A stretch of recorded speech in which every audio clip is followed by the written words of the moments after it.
লাগে যে আল্লাহ তাআলা সর্বপ্রথম যে মানুষকে বানালেন ওনার নাম কি? সবাই পড়েন। তুমি মাটির আদমকে প্রথম সৃষ্টি করিয়া ঘোষণা করিয়া দিলে শ্রেষ্ঠ বলিয়া, তাই তো নূরের ফেরেশতা করে আদমকে সেজদা, ঠিক কিনা? তাই তো নূরের ফেরেশতা করে হে আদমকে সেজদা, সবার চেয়ে সম্মান দিলে মাটির আদমকে।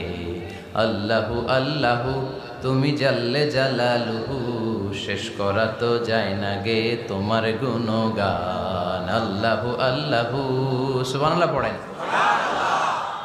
এই সাহাবী বললেন যে আমার কাছে সবচেয়ে অবাক লাগে যে আল্লাহ তাআলা প্রথম মানুষ হিসেবে আদম আলাইহিস সালামকে বানালেন আর ওনাকে উপাধি দিলেন সফিউল্লাহ। আদম আলাইহিস সালামের উপাধি উত্তর দিতে হবে আওয়াজ করে।